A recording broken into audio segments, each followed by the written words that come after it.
நண்பர்கள் அனைவருக்கும் வணக்கம். Welcome to UPSC Tamil. நம்ம சேனலில் புதிதாக ஒரு பாடம் வந்து நம்ம பார்க்க இருக்கோம். மாடர்ன் ஹிஸ்ட்ரி அப்படிங்கிற பாடம் வந்து நம்ம பார்க்க இருக்கோம். போட்டித் தேர்வுகள் பொறுத்த வரைக்கும் பார்த்தோம் அப்படின்னா யூபிஎஸ்சியாக இருந்தாலும் சரி, தமிழ்நாடு பப்ளிக் சர்வீஸ் கமிஷன் நடத்தக்கூடிய தேர்வுகளாக இருந்தாலும் சரி, இந்த ஹிஸ்ட்ரி அப்படிங்கிற பாடம் வந்து அதிகப்படியான கேள்விகள் வந்து இந்த பாடத்திலேருந்து வருது. ஸோ டிஎன்பிஎஸ்சி தேர்வுகள்லாம் குறிப்பாக பார்க்க போனோம் அப்படின்னா ஒரு 25 முதல் 30 கேள்விகள் வந்து ஹிஸ்ட்ரி அப்படிங்கிற பாடத்திலேருந்து வரும். அதுலேயுமே கூட ஹிஸ்ட்ரிங்கிறதுலையுமே குறிப்பாக பார்த்தோம் அப்படின்னா அந்த மாடர்ன் ஹிஸ்ட்ரி அப்படிங்கிறதுலேருந்து நிறைய கேள்விகள் வரும். ஐரோப்பியர்கள் வருகை, அதுக்கப்புறம் இருக்கக்கூடிய அந்த போர்கள், இது எல்லாமே ஒரு பக்கத்து கேட்டிருந்தாலுமே கூட இதிலையுமே கூட இந்தியன் நேஷ்னல் மூமெண்ட் அப்படிங்கிறத பிரித்து ஸோ 2 பகுதிகளாக வந்து பிரித்து கேட்டிருப்பாங்க. அப்படின்னு பார்க்குறப்ப இந்த மாடர்ன் ஹிஸ்ட்ரி அப்படிங்கிற பாடத்துக்கு வந்து நம்ம அதிகப்படியான வெயிட்டேஜ் வந்து கண்டிப்பாக கொடுக்கணும்.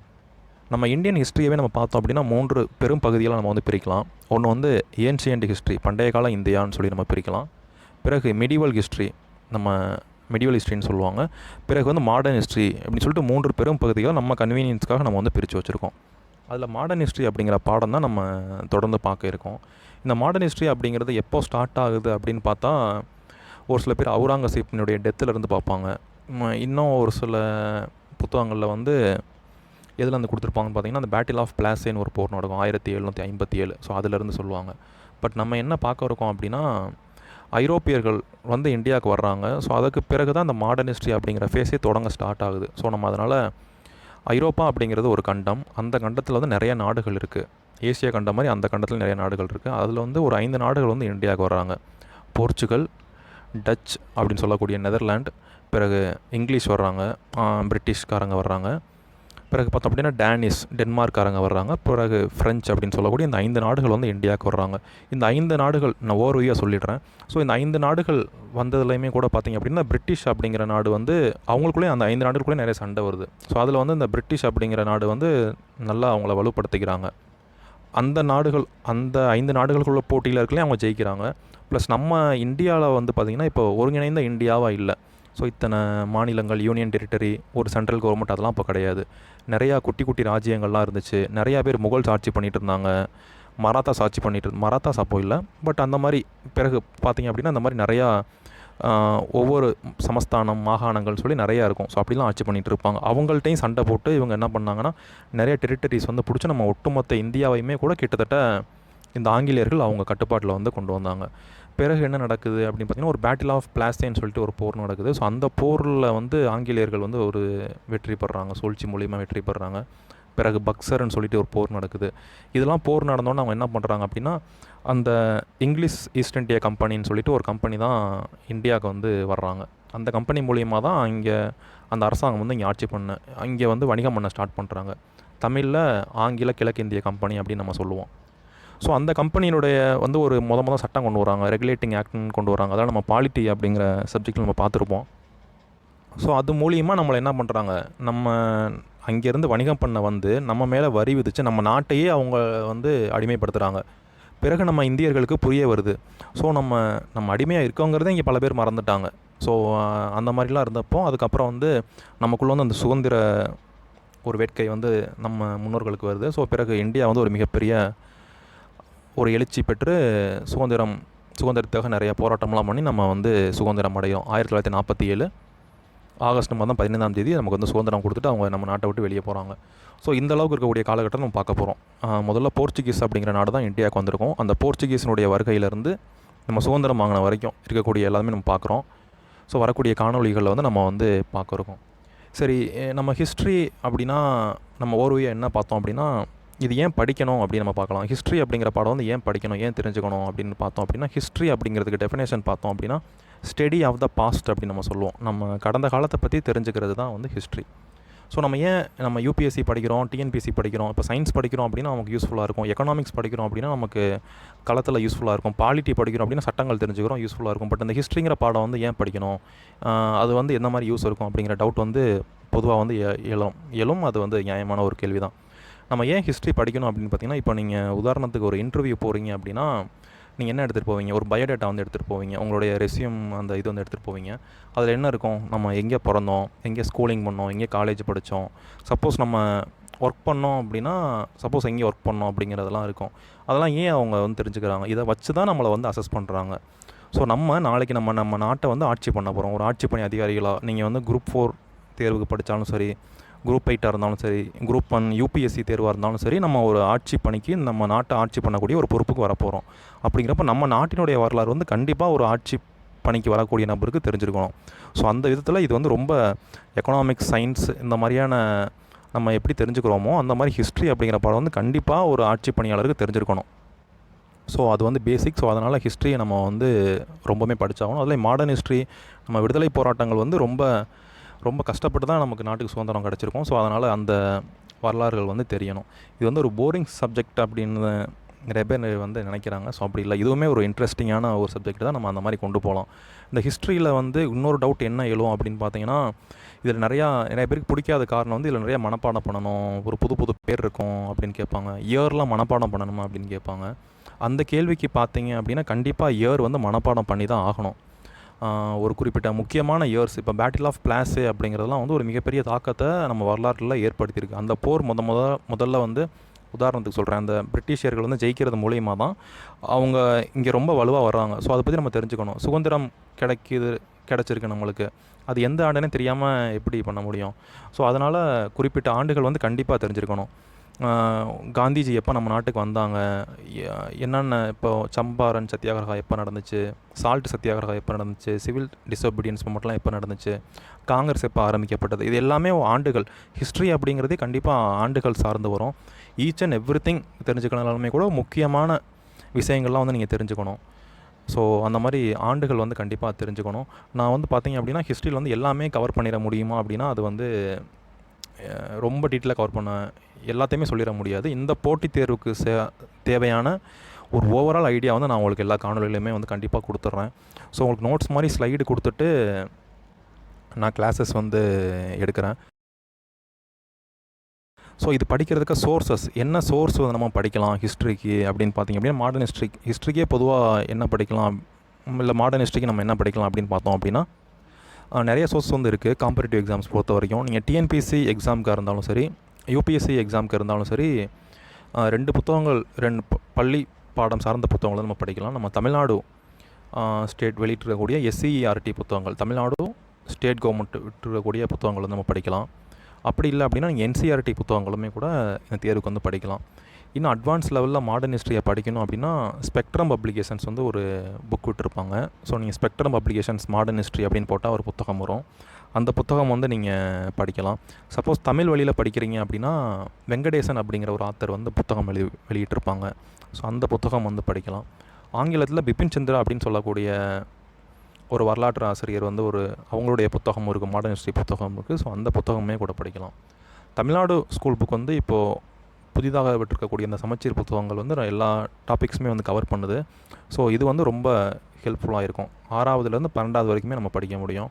6வது புத்தகங்களில் பார்த்தீங்க அப்படின்னா தமிழ்நாடு ஸ்டேட் ஸ்கூல் புத்தகங்கள் வந்து 6வது புத்தகங்கள் வந்து ஏன்ஷியன்ட் ஹிஸ்ட்ரியும், 7வது வந்து மிடிவல் ஹிஸ்ட்ரியும், 8வது புத்தகங்கள் வந்து மாடர்ன் ஹிஸ்ட்ரி வந்து உங்களுக்கு கவர் பண்ணுவாங்க. 9th 10th பார்த்திங்க அப்படின்னா வேர்ல்டு ஹிஸ்ட்ரியும் தமிழ்நாடு ஹிஸ்ட்ரி, பிறகு பக்தி மூமெண்ட்ஸ் அந்த மாதிரியான விஷயங்கள்லாம் வந்து அதில் கவர் பண்ணியிருக்காங்க. 11th தமிழ்நாடு ஸ்டேட் புக் பார்த்திங்க அப்படின்னா உங்களுக்கு ஏன்ஷியன்ட்லேருந்து எல்லாமே இருக்குது. Ancient history. ஸோ அதிலேருந்து ஐரோப்பியர்கள் வருகை கூட அதில் இருக்குது. ஐரோப்பியர்கள் வருகை இந்த ஐஎன்எம்க்கு முன்னாடி வரைக்குமே உங்களுக்கு இந்த புத்தகங்களில் 11வது புத்தகங்களில் இருக்கும். ஸோ இந்தியன் நேஷனல் மொமெண்ட் வந்து பார்த்திங்க அப்படின்னா டீட்டெயிலாக 12th புக்கில் வந்து இருக்குது. ஸோ இந்த மாதிரி படிக்கலாம். சரி, நீங்கள் என்சிஆர்டி புத்தகங்கள் படிக்கிறீங்க அப்படின்னா என்ன படிக்கணும் அப்படின்னு பார்த்தோம் அப்படின்னா 6ஆம் வகுப்பு புத்தகம் கண்டிப்பாக படிக்கணும். த பாஸ்ட் 1 அப்படின்னு சொல்லக்கூடிய அந்த புத்தகம் வந்து படிக்கணும். 7ஆம் வகுப்பில் வந்து பாஸ்ட் 2 அப்படிங்கிற புத்தகம் இருக்கும், நியூ என்சிஆர்டி. ஸோ அந்த புத்தகம் வந்து படிக்கலாம். 8வதுலேயுமே பார்த்திங்க அப்படின்னா 2 புத்தகங்கள் இருக்கும். பாஸ்ட் 3 அப்படிங்கிறதே வந்து 2 தொகுதியாக இருக்கும். ஸோ அந்த புத்தகங்கள் வந்து படிக்கணும். இது 3 படித்து முடிச்சிட்டிங்க அப்படின்னா பிறகு 12th புத்தகங்கள் வந்து 3 புத்தகங்கள் இருக்கும். தீம்ஸ் 1 அப்படின்னு ஒரு புத்தகம் இருக்கும், அது வந்து ஏன்ஷியன்ட் ஹிஸ்ட்ரி சொல்லும். தீம் 2 அப்படிங்கிறது மிடிவல் ஹிஸ்ட்ரி. அகைன் தீம் 3 அப்படிங்கிறது வந்து மாடர்ன் ஹிஸ்ட்ரி சொல்லும். இந்த புத்தகங்கள் வந்து ரெஃபர் பண்ணுங்கள். இது வந்து ரொம்ப அத்தன்டிகேஷனான புத்தகங்கள். இது வந்து கண்டிப்பாக படிக்கலாம். நண்பர்களே, இந்த வகுப்பு பார்த்தோம் அப்படின்னா உங்களுக்கு ஸ்லைடு வந்து ஆங்கிலத்தில் தான் இருக்கும். ஸோ ஏன் அப்படின்னா நம்ம முக்கியமாக ஃபோக்கஸ் பண்ணுறது வந்து யூபிஎஸ்சி அப்படிங்கிற எக்ஸாம் தான், சிவில் சர்வீஸ் எக்ஸாம் தான் ஃபோக்கஸ் பண்ணணும். எனக்கும் பார்த்திங்க அப்படின்னா நிறையா பேர் நம்ம தமிழ் மாநிலத்தில் நிறைய பேர் போகணும் அப்படின்னு சொல்லிட்டு தான் ஒரு விருப்பம். அதனால தான் இதெல்லாம் வந்து ஸ்டார்ட் பண்ணேன். ஸோ அதனால் வந்து பார்த்திங்க அப்படின்னா அந்த யூபிஎஸ்சி எக்ஸாமுக்கு வந்து கண்டிப்பாக ஆங்கிலம் வந்து கொஞ்சம் பேசிக் இங்கிலீஷ் வந்து கண்டிப்பாக தெரிஞ்சிருக்கணும். ஏன்னா உங்களுக்கு கொஸ்டின் பேப்பர் பார்த்திங்க அப்படின்னா ப்ரிலிம்ஸாக இருந்தாலும் சரி, மெயின்ஸாக இருந்தாலும் சரி, 2 மொழியில் மட்டும்தான் கொஸ்டின் பேப்பர் வந்து இப்போ வரைக்கும் இந்த 2021 வரைக்குமே இருக்குது. ஸோ ஆங்கிலத்தில் இருக்குது, இன்னொன்று வந்து ஹிந்தியில் இருக்குது. அதனால் நீங்கள் ப்ரிலிம்ஸ் எக்ஸாம் நீங்கள் நம்ம பாஸ் பண்ணால் தான் அடுத்து மெயின்ஸுக்கே போக முடியும். ஸோ ப்ரிலிம்ஸில் பார்த்திங்க அப்படின்னா கேள்விகள் வந்து ஆங்கிலத்தில் தான் இருக்கும். ஒரு பேசிக் ஆங்கிலமே தெரியாமல் நம்ம வந்து எப்படி அதை எழுத முடியும்? கொஞ்சம் கஷ்டம்தான். ஸோ அதனால் நான் உங்களுக்கு ஸ்லைடு வந்து ஆங்கிலத்தில் தமிழில் கொடுக்கலாம், ஒன்றும் பெருசு இல்லை. பட் இருந்தாலும் ஆங்கிலத்தில் கொடுக்குறதுக்கான ரீசன் வந்து அதுதான், கண்டிப்பாக பேசிக் ஆங்கிலம் தெரியணும் அப்படிங்கிறதுக்காக தான். ஸோ இதுலேயுமே கூட ரொம்ப நம்ம சொன்ன மாதிரி ரொம்ப டெக்னிக்கல் டேர்ம்ஸ்லாம் எதுவுமே யூஸ் பண்ணல. எல்லாமே சிம்பிளான ஒரு ஆங்கிலம் மட்டும்தான் நான் உங்களுக்கு எடுத்து கொடுக்குறேன். ஸோ அதை மீறி உங்களுக்கு ஏதாச்சும் ஒரு டேர்ம் டவுட் இருக்குது அப்படின்னா நீங்கள் சர்ச் பண்ணால் கூட வரும், ட்ரான்ஸ்லேட் போட்டாலும் வரும். நானுமே அதான் வந்து எக்ஸ்பிளைன் பண்ணிடுவேன். மீறி ஏதாச்சும் ஒரு சந்தேகங்கள் இருக்குது உங்களுக்கு அப்படின்னா, இல்லை சஜஷன்ஸ் இருக்குது அப்படின்னா கண்டிப்பாக நீங்கள் சொல்லுங்கள். நண்பர்களே, இப்போ நம்ம ஆக்சுவலான பாடத்துக்குள்ளே வந்து போகலாம். அட்வென்ட் ஆஃப் தி யூரோப்பியன்ஸ் அப்படிங்கிறத பார்க்க போகிறோம். ஐரோப்பியர்களினுடைய வருகை. ஐரோப்பா அப்படிங்கிற கண்டம் இருக்குது. அந்த ஐரோப்பியர்கள் வந்து இந்தியாவுக்கு வந்து வர்றாங்க. அவங்க ஏன் வர்றாங்க அப்படின்னு நம்ம பார்ப்போம். ஐரோப்பா அப்படிங்கிற நாட்டில் வந்து நம்ம நாட்டினுடைய பொருட்கள், முக்கியமாக அந்த ஸ்பைசஸ், அந்த மசாலா பொருட்கள் இருக்கும் இல்லைங்களா, அதுங்களுக்கு வந்து அதுக்கும் பட்டுக்கும் வந்து நல்ல ஒரு டிமாண்ட் வந்து அங்கே இருக்குது. ஸோ அதுக்காக இந்த பெப்பர் இந்த மாதிரியான பொருட்களுக்கெலாம் வந்து ஒரு டிமாண்ட் இருக்குது. ஸோ அது வந்து வணிகம் வந்து அவங்க பண்ணிகிட்டே இருக்காங்க. இதுக்கப்புறம் தான் அவங்க ஐரோப்பியர்கள் இங்கே வந்து தான் பண்ணாங்களா, அதுக்கப்புறம் தான் நடந்துச்சு, 1500களுக்கு அப்புறம் தான் நடந்துச்சா அப்படின்னா அப்படிலாம் இல்லை. அதுக்கு முன்னாடியே வந்து வணிகம்லாம் நடந்துட்டு தான் இருந்துச்சு. ஸோ அப்போ வந்து அந்த கான்ஸ்டாண்டினோபிள் அப்படின்னு சொல்லிட்டு ஒரு இடம் இருக்குது. ஸோ இது வந்து டர்க்கியில் இருக்கக்கூடிய இப்போ வந்திருக்க இஸ்தான்புல் அப்படிங்கிற இடம் தான் வந்து கான்ஸ்டாண்டினோபிள் அப்படின்னு சொல்கிறாங்க. நீங்கள் மேப்பில் பாருங்கள், இஸ்தான்புல் இங்கே இருக்குன்னா டர்க்கி இங்கே வந்து ஒரு கார்னரில் இருக்கும். ஸோ நெக்ஸ்ட்டு வந்து நம்ம போர்ச்சுகீஸ் பார்க்குறப்ப அது எந்த இடம்னு சொல்லிட்டு நான் உங்களுக்கு மேப்பில் காட்டுறேன். ஸோ அந்த கான்ஸ்டாண்டினோபிள் அப்படிங்கிறது வந்து டர்க்ஸ் அந்த துருக்கியர்கள் வந்து கைப்பற்றுறாங்க. அது கைப்பற்றுறது மூலிமா என்ன நடக்குது அப்படின்னா, அந்த லேண்ட் ரூட் வந்து இந்தியாவுக்கும் அந்த ஐரோப்பாவுக்குமான லேண்ட் ரூட் வந்து க்ளோஸ் ஆகுது, அவங்க கட்டுப்பாட்டில் போயிடுது. ஸோ அவங்க மூலியமாக தான் இங்கே இருந்த பொருட்கள்லாம் வந்து அங்கே போகிற மாதிரி இருக்குது. போகிறப்ப இவங்க என்ன பண்ணுறாங்கன்னா, அதிகப்படியான வரி வந்து போடுறாங்க. இங்கே நம்ம பொருள் அனுப்புகிறோம் அப்படின்னா பெப்பர் இந்த மாதிரி இதுக்கெலாம் வந்து அதிகப்படியான வரி வந்து போடுறாங்க. ஸோ அதனால் அவங்க என்ன பண்ணுறாங்க அப்படின்னா, ஒரு புது ரூட் டேரெக்டாக இந்த மாதிரி தரகர்கள் வச்செல்லாம் வாங்காமல் நம்ம டேரெக்டாக வந்து இந்த கிழக்கு இருக்கக்கூடிய நாடுகளுக்கு வரணும், இந்தியாவுக்கு வந்து வரணும், வணிகம் பண்ணணும் அப்படின்னு சொல்லிட்டு அவங்க வந்து இது பண்ணுறாங்க. ஸோ துருக்கியர்கள் வந்து அங்கே நிறைய இடத்த வந்து அவங்க ஆக்குப்பை பண்ணிடுறாங்க. அதனால் வந்து ஐரோப்பியர்கள் வந்து இங்கே வரணும் அப்படின்னு சொல்லிட்டு சொல்கிறாங்க. ஸோ இதில் பார்த்தோம் அப்படின்னா, ஐரோப்பா அப்படிங்கிற நாட்டுக்கு வந்து நம்ம இந்திய பொருள் வந்து தேவை இருக்குது. இந்த பெப்பர், கரடமன் அப்படின்னு சொல்லக்கூடிய நிறையா பொருட்கள் வந்து அவங்க சில்க், இந்த பொருள்லாம் அவங்களுக்கு வந்து தேவை இருக்குது. சரி, இந்திய பொருள் வந்து ஐரோப்பாவுக்கு இவ்வளோ பொருள் தேவை இருக்குது. ஐரோப்பிய பொருள் ஏதாவது இந்தியர்களுக்கு தேவை இருக்கா அப்படின்னு பார்த்தோம் அப்படின்னா, பெருசாக வந்து ஐரோப்பா நாட்டில் இருக்கக்கூடிய பொருட்கள் எதுவுமே வந்து நம்ம நாட்டுக்கு வந்து பெருசாக தேவையில்லை. எக்ஸப்ட் பார்த்தோம் அப்படின்னா அங்கே இருக்கக்கூடிய கோல்டு, அதுக்கப்புறம் சில்வர். எப்பயுமே பண்டைய காலத்துலேருந்து பார்த்தோம் அப்படின்னா அந்த கோல்டுக்கும் சில்வருக்குமான மதிப்பு வந்து எப்பயுமே இருக்கும். கோல்டு வந்து எப்பயுமே தேவைப்படும். முக்கியமாக இந்தியா வந்து பார்த்திங்க அப்படின்னா எவ்வளவோ தங்கம் வந்து இந்தியாவில் வந்து இருக்குது. ஸோ அதனால் இது 2 மட்டும் தான் நமக்கு தேவை. அவர் வாஸ்கோடா காமா அப்படிங்கிறவர் வந்து வருவார். ஃபஸ்ட்டு போர்ச்சுகீஸ் அப்படிங்கிற நாடு தான் இந்தியாவுக்கு வந்து வர்றாங்க. ஸோ அதை நம்ம அடுத்து பார்ப்போம். அந்த நாட்டு சார்பாக ஃபஸ்ட்டு இந்தியாவுக்கு வரவர் யாருன்னு பார்த்தோம் அப்படின்னா, வாஸ்கோடா காமா அப்படின்னு சொல்கிறவர் தான் வருவார். எல்லோரும் படிச்சிருப்பீங்க கண்டிப்பாக, ஸ்கூலில் நம்ம படிச்சிருப்போம். அந்த வாஸ்கோடா காமா வந்து கேலிக்கட் அப்படிங்கிற இடத்த தான் வந்து ரீச் பண்ணுறாரு இந்தியாவில். அந்த கேலிக்கட் அப்படிங்கிறது தமிழ் வந்து கள்ளிக்கோடு அப்படின்னு அந்த ஊர் பேர் சொல்கிறாங்க. அந்த ஊர் வந்து இப்போ எந்த மாநிலத்தில் இருக்குதுன்னு பார்த்தீங்கன்னா, கேரளா அப்படிங்கிற மாநிலத்தில் தான் இருக்குது. ஸோ கேரளாவுக்கு வந்து அவர் வர்றாரு. அப்போது கேரளாங்கிற பேரில் நிறையா சமஸ்தானங்களாக 500 ஆண்டுகளுக்கு முன்னாடி 530 ஆண்டுகளுக்கு முன்னாடி 520 ஆண்டுகளுக்கு முன்னாடி பார்த்தோம் அப்படின்னா அந்த மாதிரி இருக்குது. ஸோ அப்போ வந்து அந்த கேலிக்கட்டுங்கிறது ஒரு தனி பகுதியாக இருக்குது. அதை வந்து ஜாமரின் அப்படின்னு சொல்லிட்டு ஒரு மன்னர் வந்து ஆட்சி பண்ணிகிட்ருக்காரு. அந்த மன்னரே அவர்கிட்ட என்ன கேட்பார் அப்படின்னா, எவ்வளோ தங்கம் கொண்டு வந்த? ஸோ அப்படின்னு அவர் ஒன்றும் தங்கம் அந்தளவு கொண்டு வந்திருக்க மாட்டார். அப்படி தான் வரலாறு சொல்லுது. வாஸ்கோடா காமா கொண்டு வந்திருக்க மாட்டார். அவர் கொண்டு வந்திருந்தார் அப்படின்னா கண்டிப்பாக நம்ம இந்தியன் ஹிஸ்ட்ரியே ஒரு வேறு மாதிரி மாறி இருக்கும் அப்படின்னு சொல்கிறாங்க. ஸோ அந்தளவுக்கு நம்ம அவங்கள்ட்ட இருந்து எதிர்பார்க்குறது என்ன அப்படின்னா தங்கம், வெள்ளி, அந்த 2 பொருள் மட்டும்தான் எதிர்பார்க்குறோம். பட் அந்த நாட்டுக்கு வந்து நம்ம நாட்டிலேருந்து நிறையா பொருட்கள் வந்து டிமாண்ட் இருக்குது. இந்தியாவில் இருந்தும் சரி, இந்த மலேசியா, இந்தோனேஷியா இங்கெல்லாம் வந்து நிறையா இந்த மாதிரியான ஸ்பைசஸ் வந்து நல்லா ஃபேமஸ். ஸோ அதனால் வந்து இருக்கும். ஸோ அதனால் அவங்க வந்து இந்தியாவுக்கு வந்து வர்றாங்க. இதனால் என்ன பண்ணுறாங்க அப்படின்னா, சரி நம்ம வந்து ஒரு தனி ரூட் வந்து கண்டுபிடிக்கணும். லேண்டு மூலியமா வர முடியல, பிளாக் பண்ணிட்டாங்க. ஸோ நம்ம வந்து மூலியமா தான், கடல் மூலியமா வந்து லேண்டு கண்டுபிடிப்போம் அப்படின்னு சொல்லிட்டு முயற்சி எடுக்கிறாங்க. அந்த ஐரோப்பா அப்படிங்கிறது ஒரு பெரிய கண்டம். அதில் வந்து நிறைய நாடுகள் இருக்குன்னு நான் சொன்னேன், இருக்குது. ஸோ அந்த நிறைய நாடுகளில் வந்து ரொம்ப தீவிரமாக இருக்கிறது யார், எந்த நாடு அப்படின்னு பார்த்தோம் அப்படின்னா போர்ச்சுகீஸ் அப்படிங்கிற நாடு தான் வந்து ரொம்ப தீவிரமாக இருக்காங்க. ஸோ அந்த நாடு என்ன பண்ணுறாங்க அப்படின்னா, கண்டிப்பாக நம்ம ரூட் வந்து கண்டுபிடிச்சே ஆகணும். இந்த கிழக்க இருக்கக்கூடிய உலகத்தில் வந்து அந்த கிழக்கு பகுதியில் இருக்கக்கூடிய நாடுகளுக்கு, ஆசிய நாடுகளுக்கு நம்ம போய் ஆகணும், குறிப்பாக இந்தியாவுக்கு வந்தாகணும் அப்படிங்கிறதுல ரொம்ப தீவிரமாக இருக்காங்க. ஸோ அதுக்காக அவங்க வந்து நிறையா பேர் அனுப்பி வைக்கிறாங்க. ஸோ அதில் வந்து இந்தியாவுக்கு ஃபஸ்ட்டு வந்து ரீச் பண்ணி சக்ஸஸ்ஃபுல்லாக ரீச் பண்ணவர் தான் வந்து வாஸ்கோ ட காமா. ஸோ அதை பற்றின ஒரு ஏன் வந்தாங்க அப்படிங்கிறத நான் சொன்னேன். அவங்க ஃபஸ்ட்டு அந்த போர்ச்சுகீஸ் வருகையிலேருந்து அதுக்கடுத்து எந்தெந்த நாடுகள் வர்றாங்க, எந்த மாதிரியான இம்பேக்ட் இருக்குது. ஸோ அதெல்லாம் நம்ம அடுத்த காணொலியில் வரக்கூடிய காணொலிகளில் பார்ப்போம். உங்களுக்கு கண்டிப்பாக இந்த கிளாஸஸ் ரொம்ப பயனுள்ளதாக இருக்கும் அப்படின்னு நம்புகிறேன். ஏதாச்சும் ஒரு வகையில் பயனுள்ளதாக இருந்துச்சு அப்படின்னா கண்டிப்பாக நீங்கள் உங்கள் ஃப்ரெண்ட்ஸுக்கு கண்டிப்பாக ஷேர் பண்ணிக்கோங்க.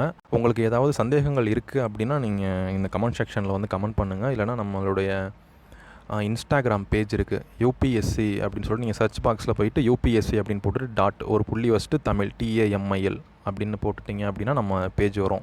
இன்ஸ்டாகிராமில் யூபிஎஸ்சி தமிழ் பேஜ் வரும். அந்த பேஜ் மூலிமா நீங்கள் எனக்கு மெசேஜ் பண்ணலாம். உங்களுக்கு இந்த ஹிஸ்ட்ரி சார்பால் எப்படி படிக்கணும், ஏதாச்சும் ஒரு கைடன்ஸ் வேணும், நீங்கள் ஃப்ரெஷ்ஷாக இருக்கீங்க அப்படின்னா எனக்கு நீங்கள் மெசேஜ் பண்ணுங்கள். நான் ஃப்ரீ டைமில் கண்டிப்பாக உங்களுக்கு நான் வந்து ரிப்ளை பண்ணுறேன். Thank you friends.